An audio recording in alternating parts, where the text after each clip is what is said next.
Vamos a estudiar el capítulo 8 del libro a los Hebreos con el tema titulado Un mejor pacto establecido sobre mejores promesas.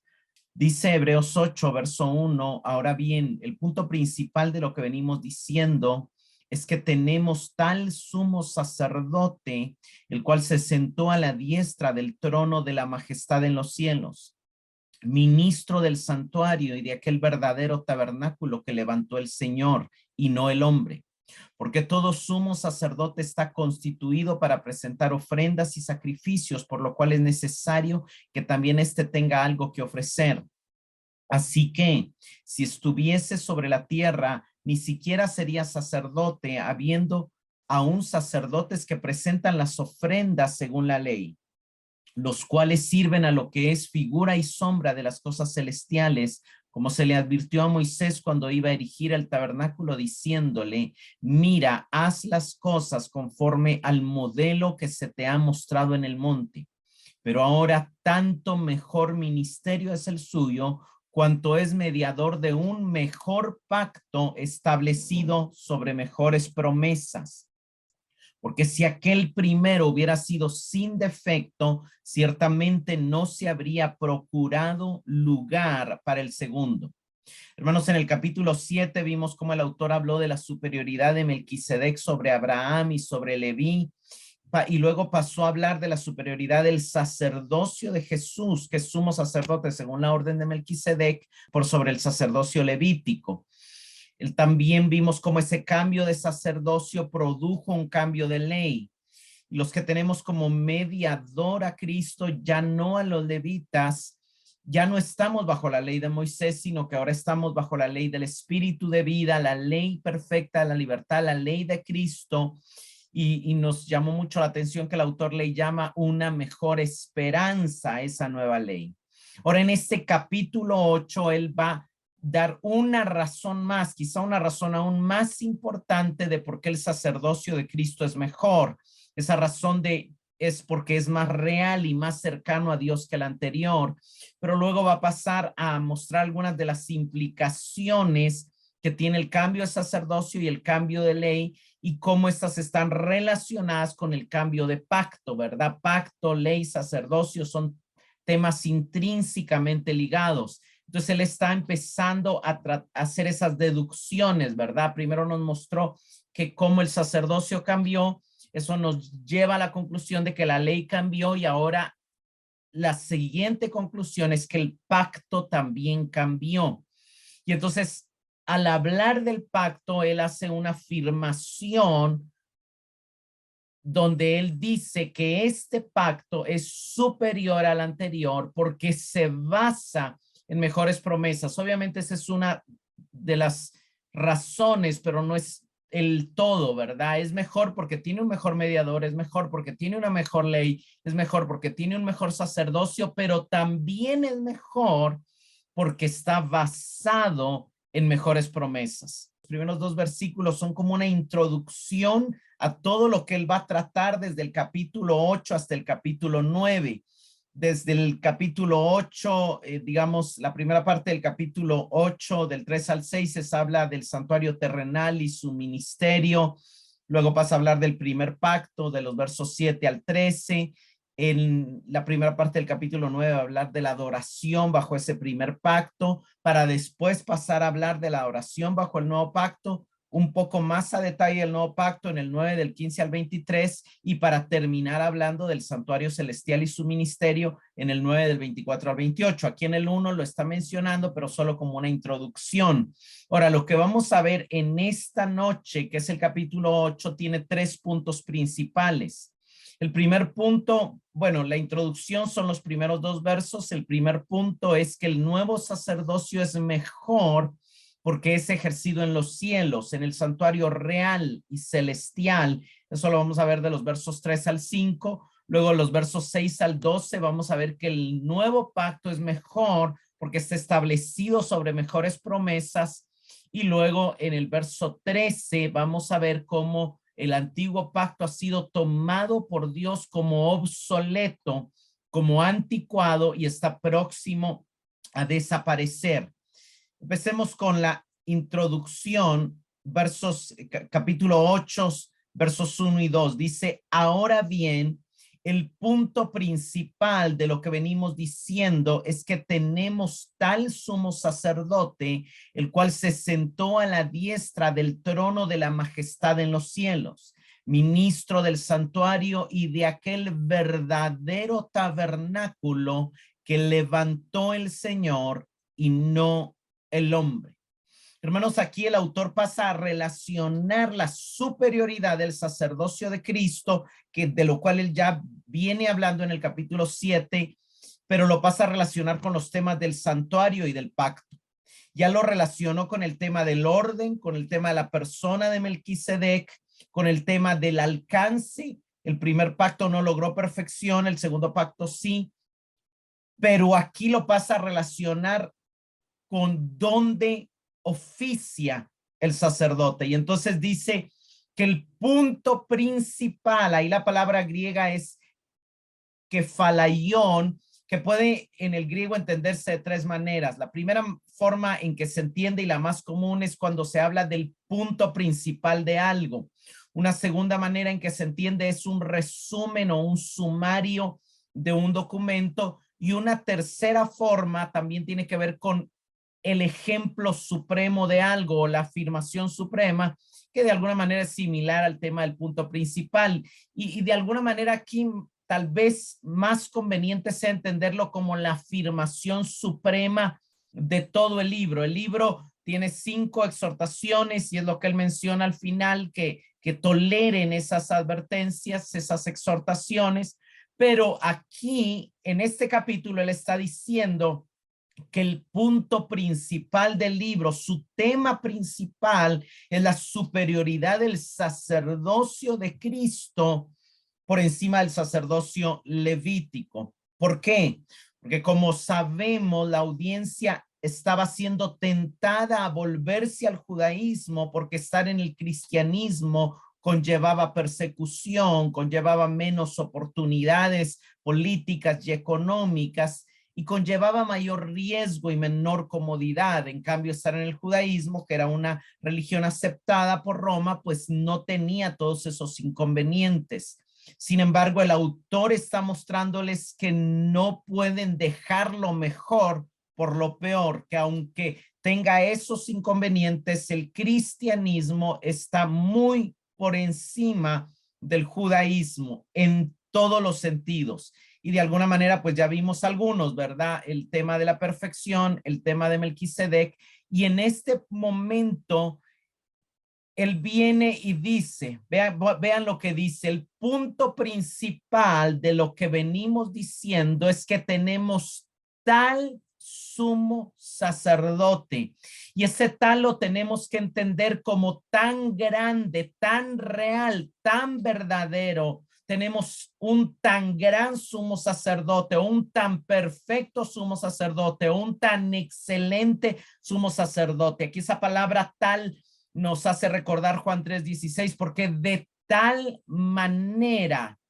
amó Dios al mundo. Dios amó al mundo de una manera tan maravillosa, tan excelente, tan superior. Eso es la misma idea que nos debe de llevar el texto. Tenemos tal sumo sacerdote, el cual se sentó a la diestra de la majestad en los cielos. Él más adelante en el 9 y el 10 va a ir al punto de que el sumo sacerdote terrenal entraba apenas una vez al año al lugar que representaba el cielo, pero ni siquiera al cielo mismo. En cambio, nuestro sumo sacerdote ya está en el cielo mismo y ni siquiera está en un lugar del cielo así como muy alejado de Dios, sino que está sentado a la diestra, a la par del Rey de los cielos. Cuando dice de la majestad de los cielos, la majestad se está refiriendo al nombre de Dios. Majestad es un equivalente del nombre divino y de su función como rey soberano. Lo que está diciendo es lo mismo que es en Hebreos 1:3, lo mismo dice, ¿verdad? En la introducción de la carta, él después de haber efectuado la purificación de nuestros pecados, se sentó a la diestra de la majestad en los cielos, es decir, se sentó a la diestra del todopoderoso Rey de Reyes y soberano Dios. Eso es lo que está tratando de decir. Y aquí está obviamente también citando el Salmo 110.1. Él ha citado un montón de veces el Salmo 110.4, pero en el Salmo 110.1 dice el Señor a mi Señor, siéntate a mi diestra hasta que ponga a tus enemigos por estrado de sus pies. Y vimos en el capítulo 2 cómo fue el Padre el que le invitó a Cristo a sentarse a su diestra. ¿Por qué? Por haber cumplido la comisión que le había dado al venir a la tierra. Pero de alguna manera, poniéndolo en otras palabras, lo que él está diciendo en el verso 1 es, ¿se dan cuenta de que tenemos un tan grande sumo sacerdote que fue establecido por juramento, que permanece para siempre, que comprende nuestras debilidades, que se compadece de nosotros, que se ofreció a sí mismo como sacrificio, que fue fiel a Dios en su ministerio en la tierra, que murió, resucitó, fue exaltado y que fue invitado por el Padre a sentarse a la diestra de su trono, de ese trono desde donde él ejerce su majestad en los cielos? Hermanos, nuestro sumo sacerdote está más cerca de Dios de lo que jamás nadie ha estado. Y ahí nos representa, ahí intercede por nosotros, ahí él está intercediendo a nuestro favor. Verso 2. Ministro del santuario y de aquel verdadero tabernáculo que levantó el Señor y no el hombre. Cristo es un sacerdote, no de un tabernáculo que es copia del verdadero, como lo fue el tabernáculo de Moisés o como lo fue el tabernáculo de David y el templo de Salomón y ahora el templo de Herodes. No, no, no. Él es ministro del santuario original y del verdadero tabernáculo que no fue construido por hombre, sino que levantó Dios mismo.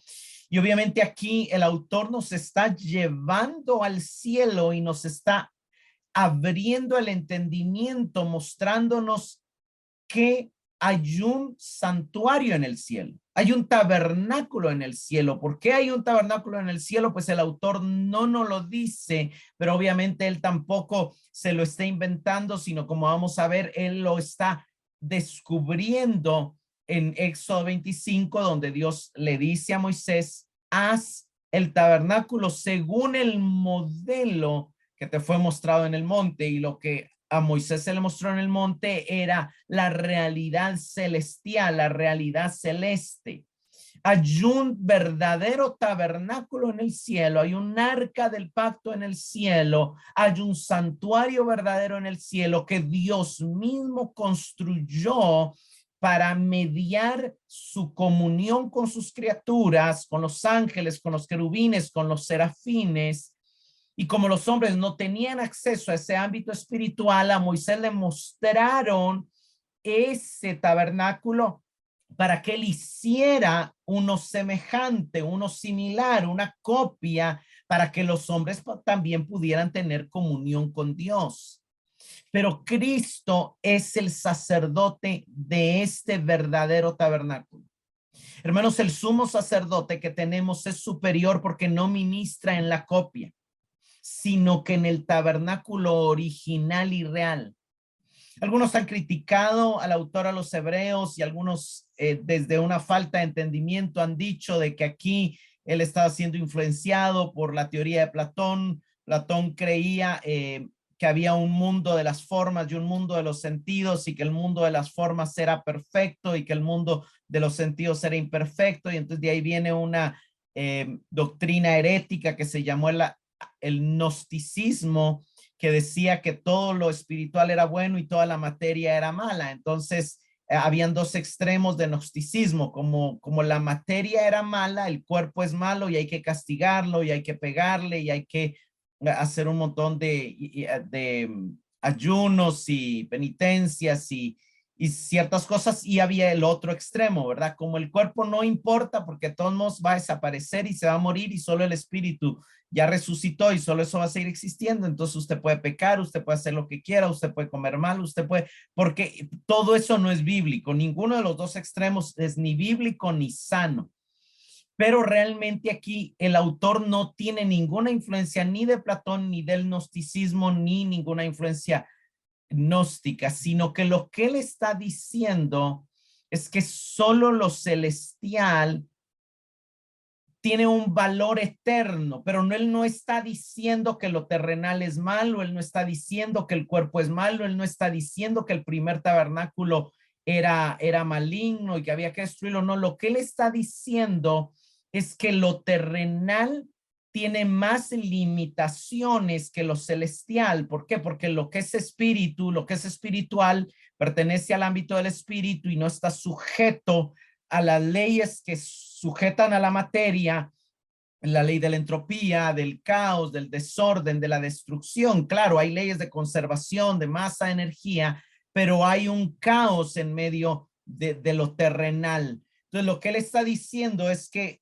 el primer tabernáculo, los primeros levitas, ya no lo dijo en el 7, estaban sujetos a muerte, estaban sujetos a una temporalidad corta y todos sabemos también de que el tabernáculo de Moisés no duró para siempre, el tabernáculo de David tampoco duró para siempre, el templo de Salomón tampoco duró para siempre, ni el templo de Herodes que estaba todavía construido y donde los sacerdotes todavía están sirviendo, según lo que él dice, pronto va a ser destruido.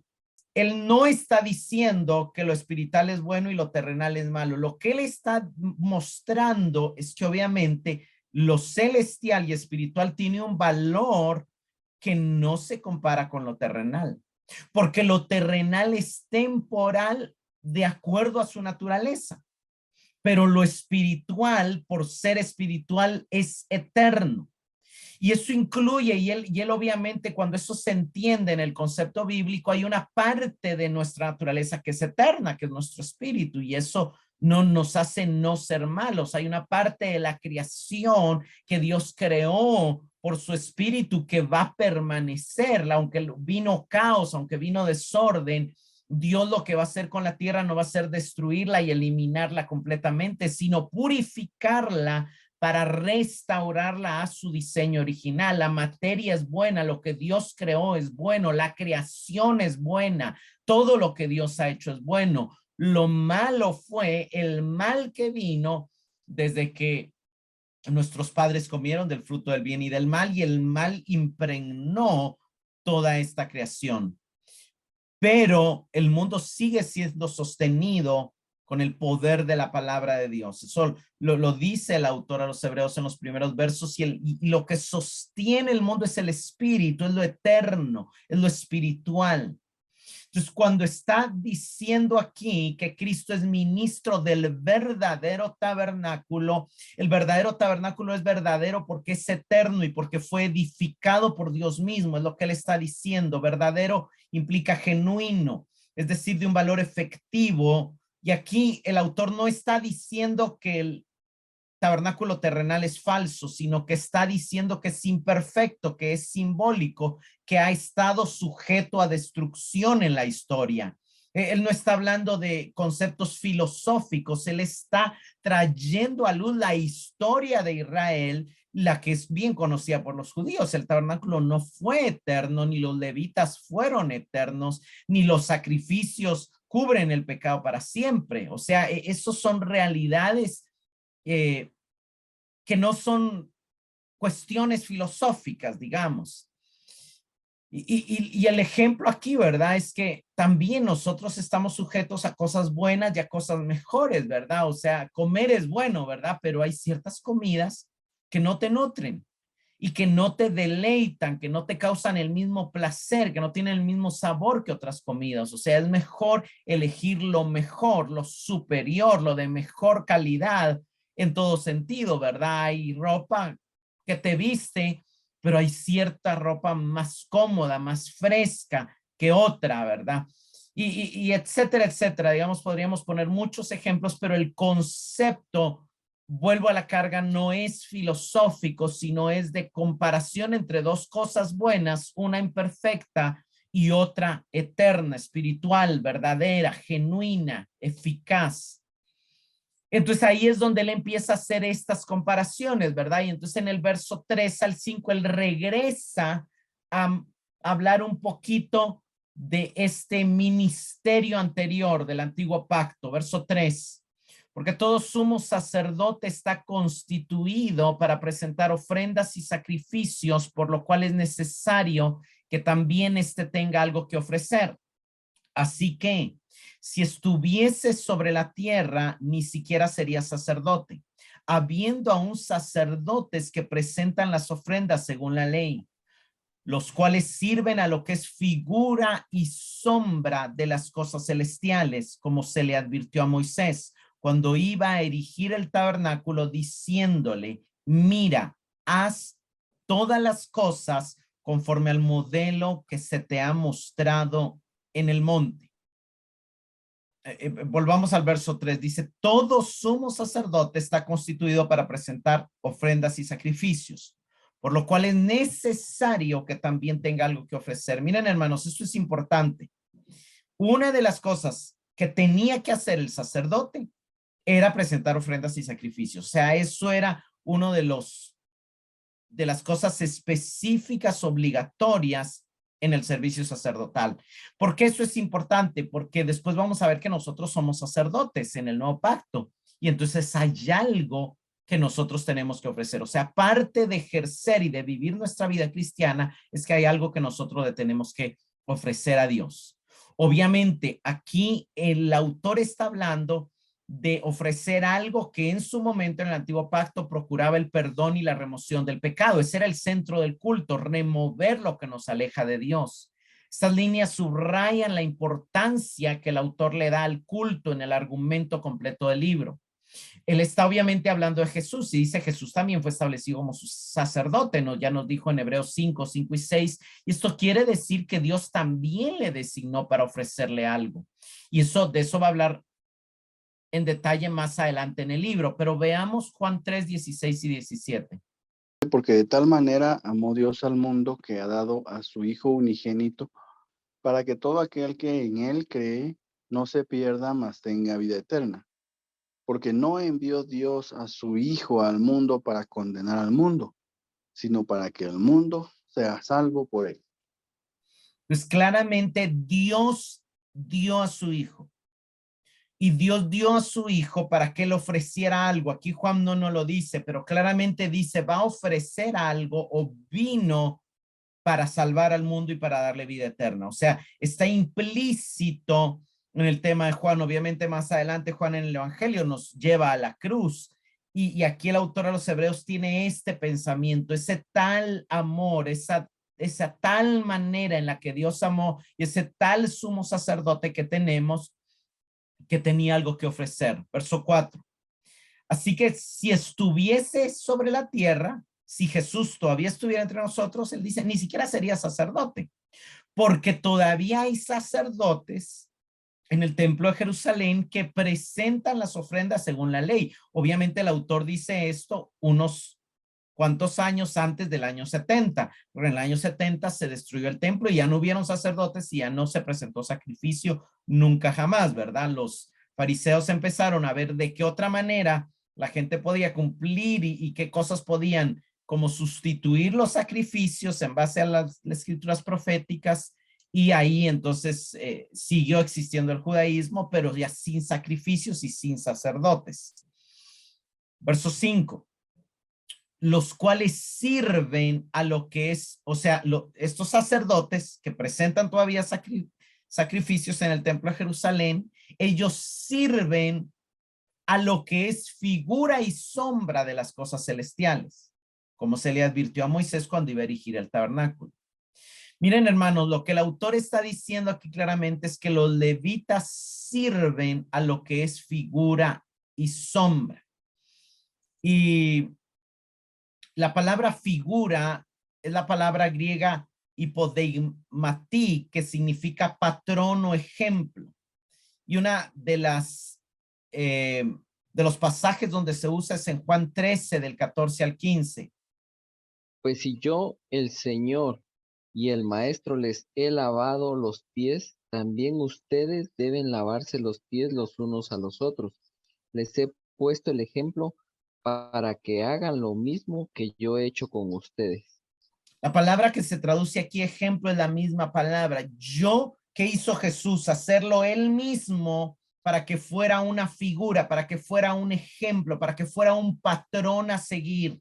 ¿Qué es lo que hacen los sacerdotes y por qué es importante entender el sacerdocio y por qué el autor va a seguir hablando del sacerdocio en los siguientes capítulos? Porque él quiere que nos quede que eso es un patrón para nuestra vida cristiana hoy. Obviamente entendemos los principios y lo aplicamos. Jesús, cuando lavó los pies, obviamente no estaba diciendo que él quería que viviéramos lavándonos los pies físicamente, ¿verdad? Y yo no estoy diciendo que no haya momentos para hacerlo y tampoco creo que sea obligatorio hacerlo, pero obviamente le está poniendo un patrón de humildad y de servicio que sí debemos de seguir si nos llamamos sus seguidores, ¿verdad? O sea, sí debemos de tener esa disposición, ayudarnos a superar nuestras fallas, nuestras luchas, nuestras dificultades y a proveernos descanso, limpieza los unos a los otros, ¿verdad?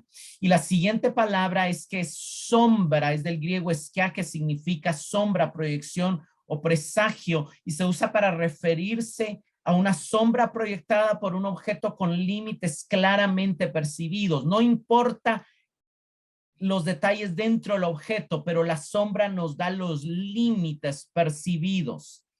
Eso también se usa para prefigurar a algo que está por venir. Vayamos a Colosenses 2, 16 y 17. Por tanto, nadie os juzgue en comida o en bebida, o en cuanto a días de fiesta, luna nueva o días de reposo, todo lo cual es sombra de lo que ha de venir, pero el cuerpo es de Cristo. Amén.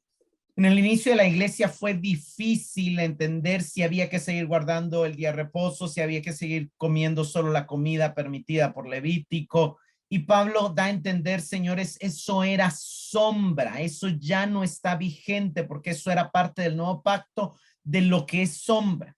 Entonces ahora en el nuevo pacto, la tarea es entender qué del antiguo pacto es sombra y qué era la realidad. La realidad es una realidad de santidad. La realidad es una realidad de reposo. En el tema del día de reposo, la sombra es un día. La realidad es reposo, no importa cuál día.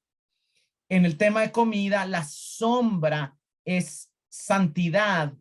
La sombra es separación de alimentos que comían las otras naciones y de alimentos que tenían mayor riesgo.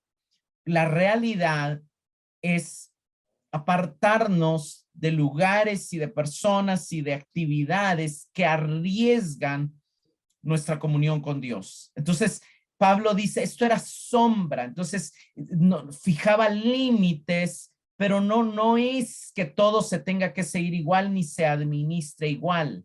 Cuando él dice figura y sombra de lo celestial, aquí lo celestial se refiere al cielo como la fuente de la realidad y el lugar donde la salvación ha sido perfectamente realizada. Una salvación celestial es una salvación real y perfecta, pues ha sido consumada en la misma presencia de Dios.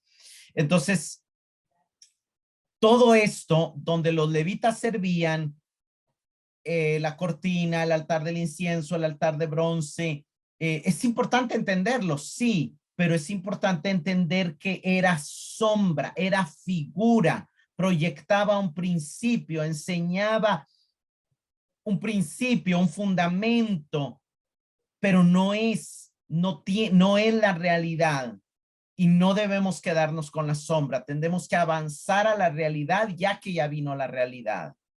Y entonces él sigue diciendo en el verso 5, como se le advirtió a Moisés cuando iba a erigir el tabernáculo diciendo, mira, haz todas las cosas conforme al modelo que se te mostró en el monte. Esto está en Éxodo 25:40 y nada más para corroborarlo, vayamos allá. Mira y hazlos conforme al modelo que te ha sido mostrado en el monte. Entonces vemos que en Éxodo 25:40 Dios le dice a Moisés, bueno, ya bajaste de las tablas de la ley, ya bajaste de la nube, ya bajaste del monte, ahora construye el tabernáculo para instituir el culto a través del cual yo voy a tener relación con mi pueblo. Y ese tabernáculo, hazlo según el modelo o el diseño que te fue mostrado en el monte. La palabra aquí es tipos o tupos en el griego, que significa tipo, patrón, arquetipo, impresión, copia, modelo, y se usaba para referirse a la imagen hecha por un sello, y también se usaba para hablar de un molde, de aquellos que se llenaban de arcilla o de yeso, donde se derramaba y se esperaba que secara para endurecer, y entonces ya se quitaba. Entonces ese molde era el modelo, era el tipo, era la copia, y esto se usa en otros pasajes, ¿verdad? Romanos 5:14 nos habla de que el primer Adán era tipo del que había de venir o figura del que había de venir, y cuando Pablo le habla a los corintios y les empieza a relatar los pecados del pueblo de Israel, dice: estas cosas sucedieron como ejemplo a fin de que nosotros no hagamos lo malo como ellos lo hicieron. Entonces Moisés, cuando construyó el tabernáculo, él siguió un modelo. Y lo que el autor quiere decirnos, el punto principal del autor, es que el tabernáculo que levantó Moisés era inferior al original, porque Moisés vio el modelo y bajó, y él se quedó con un recuerdo aproximado que pretendía sugerir la idea original y entrenar al pueblo de Dios para apreciar finalmente la realidad celestial misma. Pero había una gran diferencia, había una gran brecha entre la realidad de lo que Moisés vio en el cielo y la copia que fue hecha en la tierra. Porque no fue que le dieran a Moisés un juego de planos con medidas perfectas, ¿verdad? Y obviamente el Espíritu Santo vino sobre los artesanos para capacitarlos, pero era un modelo. O sea, ¿cómo los artesanos sabían cómo eran los querubines? Y Moisés les dijo: pues lo que yo vi en el cielo, los querubines que yo vi tenían alas y esto y lo otro y aquí y allá, y el Espíritu Santo los fue guiando a hacer algo parecido, pero no era exactamente igual. La diferencia entre el mundo material y el mundo celestial, y entre el mundo celestial, es el mismo contraste entre sombra y realidad. Es también un contraste entre una situación histórica en el pasado, levitas, sacrificios perecederos, continuos, y una que ya ha sucedido en la historia, Jesús y su sacrificio en la cruz. La diferencia es histórica y efectiva más que filosófica. El santuario celestial fue inaugurado hasta el momento de la exaltación de Cristo, volviéndose la escena de un efectivo sacerdocio. Verso 6, y a partir del verso 6 pasamos al segundo punto del tema. El primer punto era el orden anterior comparado con el orden celestial. El segundo punto es: este mejor pacto está establecido sobre mejores promesas. Verso 6, pero ahora tanto mejor ministerio es el suyo, cuanto es mediador de un mejor pacto establecido sobre mejores promesas. El ministerio de Cristo es mucho mejor, es superior, porque Él está mediando un mejor pacto y porque ese mejor pacto fue establecido, está fundamentado en mejores promesas. La palabra mejor es la palabra diaforoteras, que significa distinto a otros en mayor calidad o superioridad, distinguido, diferente en naturaleza, calidad, forma o grado. Ministerio, aquí es la palabra liturgia, que significa servicio, ministerio. Y lo que está diciendo es que la liturgia de Cristo es mayor en calidad y es superior en grado al ministerio de los levitas. Eso es básicamente lo que está diciendo. ¿Por qué? Porque Él es mediador de un mejor pacto. Y la palabra mediador es la palabra árbitro o negociador, que actúa como enlace de las dos partes, ¿verdad? En el mediador del primer pacto, según Hebreos 2, fue Moisés, ¿verdad? Moisés y los ángeles y Moisés mediaron la relación entre Dios y el pueblo de Israel, pero aquí no intervienen los ángeles. Cristo solo es el único mediador, como lo dice 1 Timoteo 5, ¿verdad? Hay un solo Dios y un solo mediador entre Dios y los hombres, porque Él es completamente Dios y porque Él es completamente hombre. En el primer pacto se necesitó la mediación de ángeles y la mediación de Moisés. ¿Por qué? Porque los ángeles era un ser intermedio entre Dios y Moisés. Entonces los ángeles traducían el lenguaje celestial, las figuras celestiales a un lenguaje que Moisés pudiera entender, ¿verdad? Las voces que oyó el pueblo eran las trompetas de ángeles traduciendo la voz de Dios al lenguaje humano. Pero había una mediación angélica. En el caso de Cristo eso no se necesitó porque Él es completamente Dios y completamente hombre. Entonces, la mediación del nuevo pacto, en contraste con el anterior, ha provisto acceso al santuario real, al celestial, al verdadero tabernáculo, y ha inaugurado el ministerio sacerdotal superior, del cual Cristo es el sumo sacerdote y nosotros también somos sacerdotes. Aquí obviamente los adjetivos celestial, verdadero, superior hablan de la perfección de la salvación mediada por Cristo. Él es mediador de un mejor pacto. Aquí la palabra mejor es la palabra superior del griego kreiton, que se utiliza un montón de veces en hebreos para hablar de algo superior a otro de la misma clase en excelencia, en calidad, en conveniencia o en idoneidad, algo más altamente calificado que otro.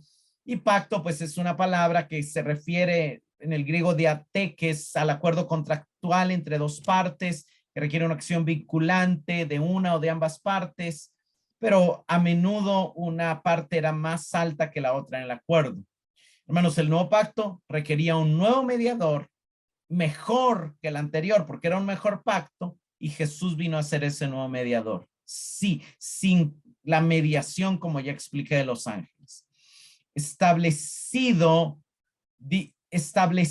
sobre mejores promesas. La palabra establecido es legislado, promulgado como ley que deroga la antigua sobre mejores, y vuelve a ser esta palabra creitón, sobre superiores promesas. La palabra promesa, el griego epangeliais, es un compromiso verbal por una persona a otra acordando hacer algo en el futuro. Pero lo importante aquí es que entendamos cuáles son esas mejores promesas, ¿verdad? Entonces, la entrada de Jesús en el santuario garantizó la aceptación del Padre de su sacrificio y la actualización de las provisiones del pacto superior por el que él estaba mediando. El verso 7 empieza a hacer ese contraste, ¿verdad? El nuevo pacto en oposición al segundo, porque si aquel primer pacto hubiera sido sin defecto, y la palabra si hubiera sido irreprochable o irreprensible, ciertamente no se hubiera procurado lugar para el segundo. Hermanos, lo que el autor está diciendo es que Dios planificó el primer pacto ineficiente. ¿Por qué? Porque en su perfecto plan, él tenía planeado introducir un mejor pacto. Entonces, ¿por qué el primer pacto era sujeto a reproche? En primer lugar, ya vimos en el capítulo 7 que no proveía perfección, no daba un verdadero acceso a Dios, limitaba la capacidad de conocer a Dios, exigía la mediación de sacerdotes, de Moisés, de ángeles. Y claro, nos dijo, nada perfeccionó el sacerdocio levítico en el 7:11 y nada perfeccionó la ley en el 7:19 de Hebreos. Porque nada perfecciona la religión, nada perfecciona las obras, nada perfecciona los logros de esta vida. Verso 8, porque reprendiéndolos dice, he aquí vienen días, dice el Señor, en que estableceré con la casa de Israel y con la casa de Judá un nuevo pacto. Dios estableció el primer pacto. El tema del primer pacto es que había una parte que tenía que cumplir el hombre. Y entonces, como el hombre nunca pudo cumplir la parte, Dios en Jeremías viene y lo reprende. Y al reprenderlos dice, voy a hacer un nuevo pacto donde ustedes ya no tengan una parte que dependa de ustedes. Verso 9, no como el pacto que hice con sus padres el día que los tomé de la mano para sacarlos de la tierra de Egipto, porque ellos no permanecieron en mi pacto. Lo interesante es que cuando nos vamos a Jeremías dice, ellos invalidaron mi pacto. O sea, hay un pequeño cambio que el autor hace ahí. Y yo me desentendí de ellos, dice Hebreos, pero en Jeremías dice, aunque yo fui un marido para ellos. O sea, parte del defecto del primer pacto es que el cumplimiento del pacto estaba afectado por las acciones de los hombres. Entonces, la infidelidad de los hombres limitaba la acción de Dios en ellos. Y esto no ha cambiado totalmente en el sentido de que nuestra infidelidad, nuestras acciones pueden limitar el poder de Dios, pero ya no en el cumplimiento del pacto, ya no en el tema de salvación, ya no en el acceso a Dios, sino en todo caso en el acceso a la bendición, que es donde Pablo dice, ¿verdad? Si deciden vivir en la carne, van a cosechar muerte, y si se someten a la vida del Espíritu, pues van a traer vida y paz. O sea, todavía hay una parte de nosotros que de alguna manera tiene, nuestras obras tienen un sentido, pues nuestra obediencia tiene un valor, ese es el punto. Pero el punto aquí es que en aspecto de salvación, en aspecto de perdón, en aspecto de relación con Dios, Dios saca de escena la acción del hombre, y en el nuevo pacto Dios toma la iniciativa en todo. Verso 10, por lo cual este es el pacto que haré con la casa de Israel. Y ahí vemos que cuando Dios anunció el nuevo pacto, no dice sí ustedes o sí ustedes o ustedes tienen que hacer esto. No, no, no. Yo, Dios, pondré mis leyes en la mente de ellos, sobre sus corazones las escribiré, seré a ellos por Dios y ellos me serán por pueblo, como consecuencia de que yo seré su Dios. Ninguno enseñará a su prójimo, ni ninguno a su hermano, diciendo conoce al Señor, porque todos me conocerán, desde el menor hasta el mayor, porque seré propicio a sus injusticias y nunca más me acordaré de sus pecados y de sus iniquidades. Entonces, ¿cuáles son las promesas superiores del nuevo pacto respecto al antiguo? Miren, hermanos, hay por lo menos 5 promesas superiores, 5 mejores promesas sobre las cuales está establecido en el nuevo pacto, ¿verdad? La primera promesa es la ley de Dios y va a ser puesta en nuestra mente. La segunda promesa es la ley de Dios y va a ser escrita en nuestro corazón. Algunos esta la unen, pero el texto la separa y pues yo decidí separarla. Pero de alguna manera, obviamente está intrínsecamente conectada. La tercera promesa es Dios será Dios para nosotros y nos hará su pueblo. La cuarta promesa es que ya no habrán mediadores para conocer o tener una relación con el Señor.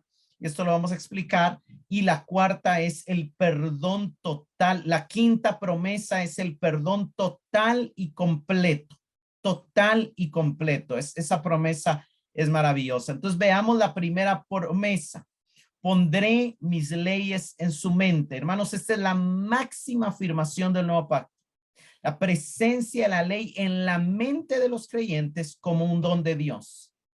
Entonces, lo que está diciendo el autor es que una de las cosas que pasaba en el nuevo pacto es que el deseo de obedecer tenía que venir de afuera.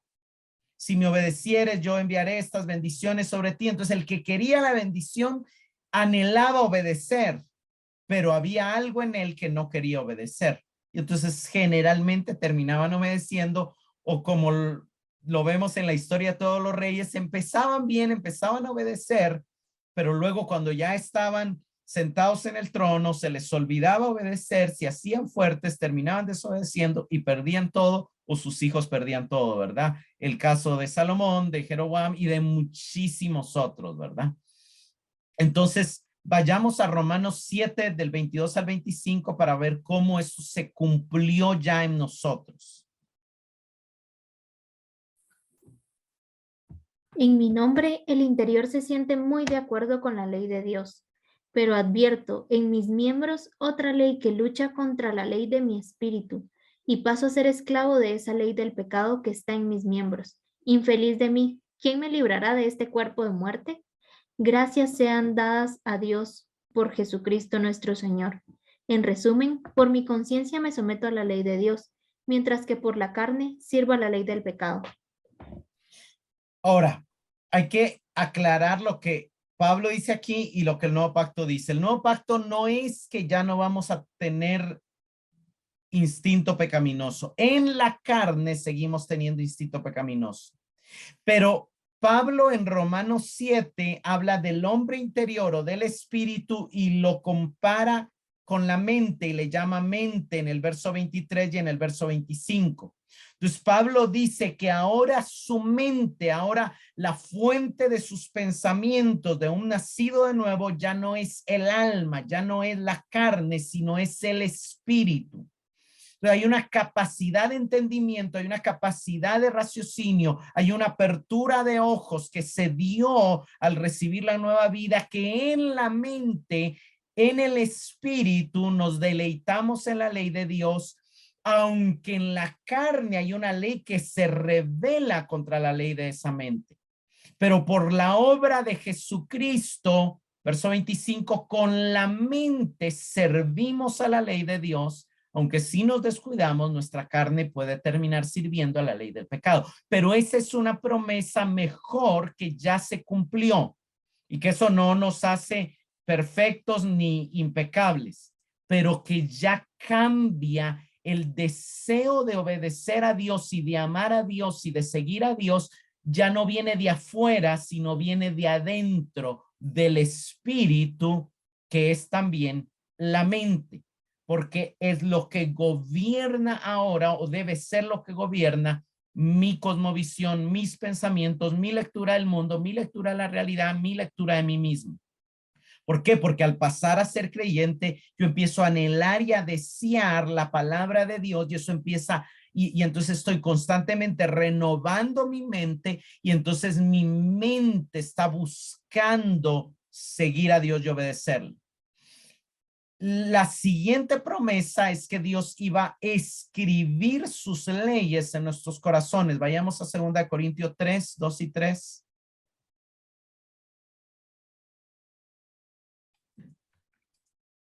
Vosotros sois nuestra carta, escrita en nuestros corazones, conocida y leída por todos los hombres, siendo manifiesto que sois carta de Cristo redactada por nosotros, no escrita con tinta, sino con el Espíritu del Dios vivo, no en tablas de piedra, sino en tablas de corazones humanos. Miren, hermanos, mi interpretación por varios pasajes, esto no tengo demasiado tiempo, pero la ley en la mente es un acto inmediato. Eso es inmediato desde el nuevo nacimiento. Pero la ley escrita en el corazón es algo que se va dando como un proceso del discipulado, porque es como en el espíritu está alineado total y perfectamente con Dios, pero el corazón se refiere generalmente al alma, donde están las emociones, donde están las intenciones, donde está la voluntad, y las leyes en el corazón. La palabra escribiré es un verbo futuro que habla de continuidad, como estaré escribiendo. Pondré es un acto inmediato, pero escribiré es un verbo diferente que es estaré escribiendo, y no solamente lo vemos aquí en Hebreos, sino también lo vemos obviamente en la cita original de Ezequiel y de Jeremías, perdón, y en otro pasaje de Ezequiel. ¿Por qué digo esto y dónde se refiere? Pablo dice escrita por nosotros, no dice escrita por el Espíritu Santo en el nuevo nacimiento, sino dice escrita por nosotros, expedida por nosotros, pero la palabra expedida y escrita están juntas y en otras versiones dice escrita por nosotros. O sea, en la medida que Pablo fue enseñando la palabra a los corintios, entonces ellos iban comprendiendo en su alma y entonces la ley de Dios que ya estaba en su espíritu pasaba a ser escrita en el alma. Entonces un cristiano puede tener toda la ley escrita en su mente y no tenerla escrita en su corazón, o tener más ley escrita en su corazón, es decir, en su alma, en la medida que ha oído más, que se ha sentado más, que se ha conectado más, que ha estado más pendiente de escuchar la palabra, porque entonces ahí se va escribiendo, entonces nuestra cosmovisión, nuestro entendimiento, nuestro pensamiento va cambiando a través de la enseñanza. Por eso es tan importante participar de estudios bíblicos como esto, por eso es tan importante oír la predicación, por eso es tan importante leer la Biblia, porque en la medida que nos acercamos a la Escritura, el Señor va escribiendo sus leyes en nuestro corazón. La tercera promesa que yo creo que no vamos a leer todos los pasajes, pero la tercera promesa es: seré a ellos por Dios y ellos me serán por pueblo. Hermanos, el nuevo pacto trae este anhelo de Dios, lo vemos desde el inicio. Digamos, en Levítico, Dios les dice: yo quiero poner mi morada en medio de vosotros y andar entre ustedes y ser su Dios, y que ustedes sean mi pueblo. Si me obedecen, pasará eso, pero si no me obedecen, sus ciudades van a quedar desiertas, sus santuarios van a quedar asolados. Entonces, Dios tenía la intención, pero estaba ligado al primer pacto, que estaba ligado a la obediencia de ellos. Entonces nunca se cumplió eso. Se cumplió de una manera en sombra, se cumplió de una manera velada, se cumplió, pero de una manera muy limitada. Y esto es algo que Dios repite en los profetas, ¿verdad? Vayamos a Jeremías 7, 23 al 24. Sino que les ordené esta palabra diciendo: obedezcan mi voz y yo seré su Dios y ustedes serán mi pueblo, y anden en todo camino que yo les ordene para que les vaya bien. Pero ellos no prestaron atención ni inclinaron su oído para escuchar, sino que fueron en pos de sus propios conceptos, de los apetitos de su malvado corazón. Caminaron hacia atrás y no hacia adelante. Claramente está ahí. Dios tenía el deseo que ellos fueran su pueblo y el ser su Dios, pero ellos no inclinaron su oído, caminaron en sus propios caminos, se fueron hacia atrás y no hacia adelante. Y esto se va a cumplir en su clímax en la nueva creación. En Apocalipsis 21:3 dice: oí una gran voz del cielo que decía: he aquí el tabernáculo de Dios con los hombres, y él morará con ellos, y ellos serán su pueblo, y Dios mismo estará con ellos como su Dios. De lo que Dios quiso hacer en Israel, no lo pudo hacer. Lo que sí lo hace en el nuevo pacto, pero va a ser totalmente perfecto en el cielo. Pero en el nuevo pacto ya Él es nuestro Dios y nosotros somos su pueblo. O sea, ya hay algo que nosotros tenemos que no tiene Israel y que nunca tuvo. Somos participantes de la naturaleza divina. Nuestro espíritu está unido a Él. Fuimos comprados por precio de sangre. Somos morada de Dios. Entonces, Él es nuestro Dios y Él habita en nosotros.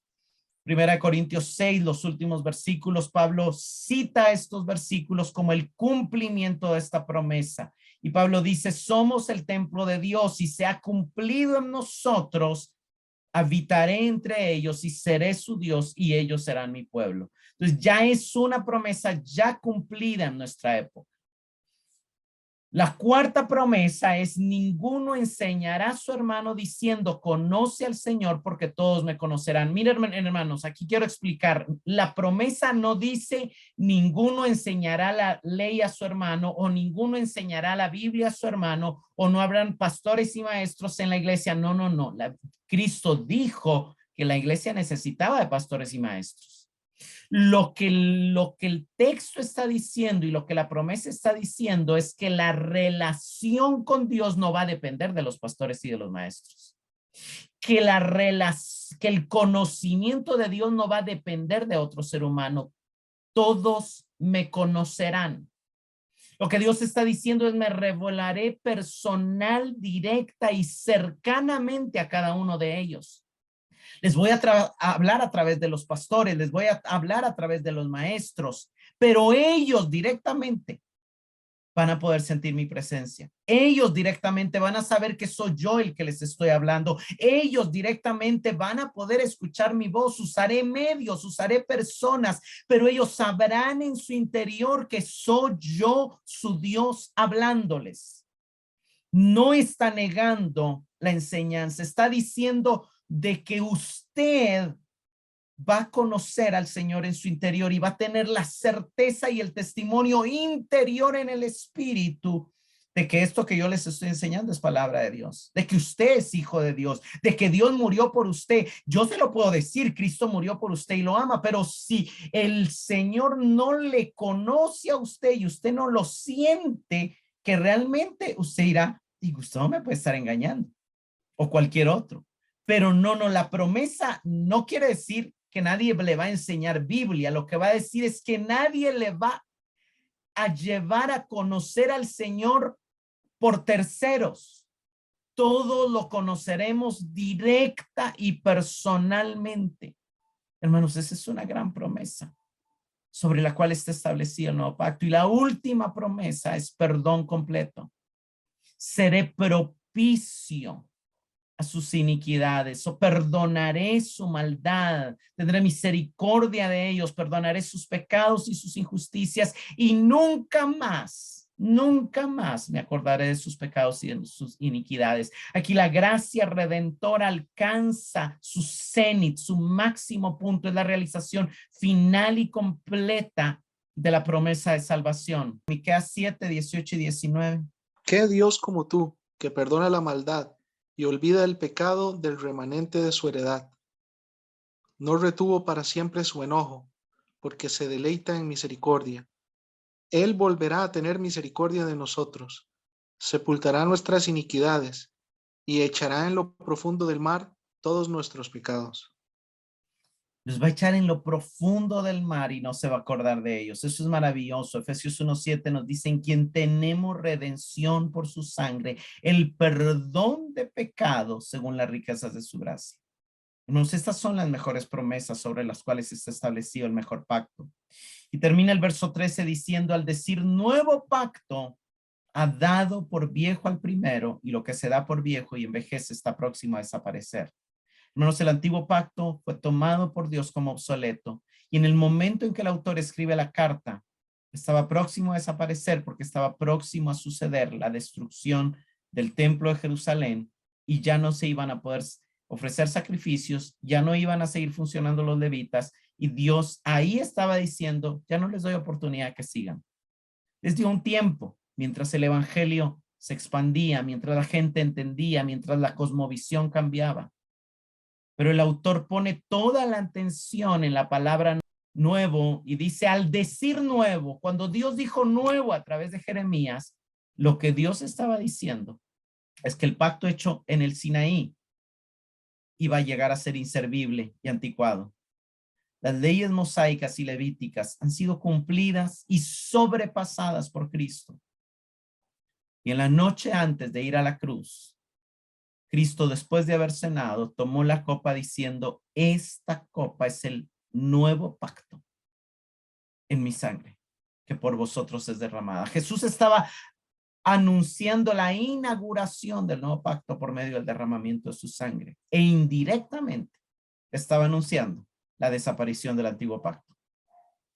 En resumen, hermanos, el nuevo sacerdocio es mejor porque es ejercido en los cielos, el santuario celestial.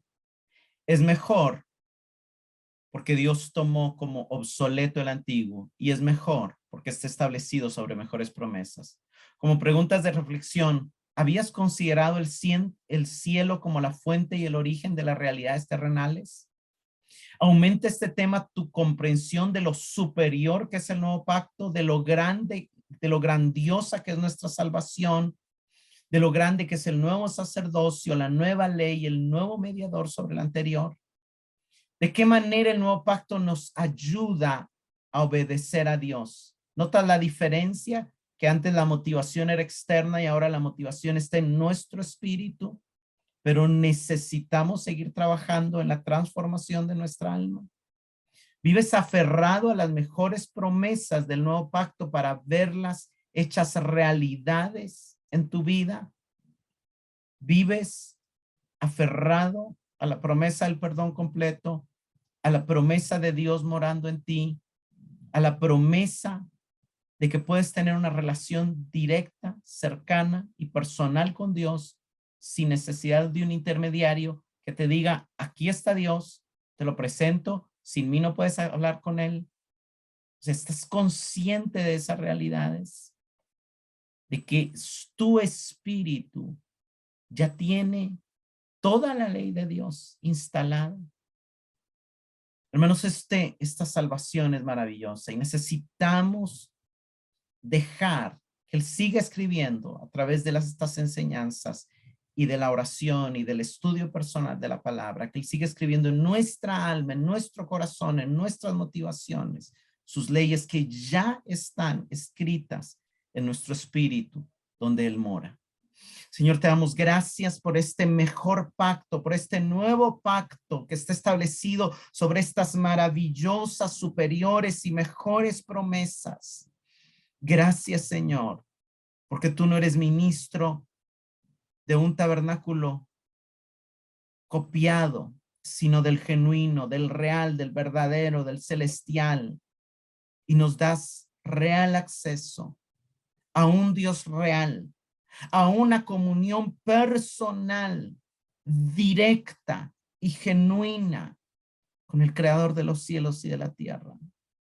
Señor, ayúdanos a disfrutar de esa relación.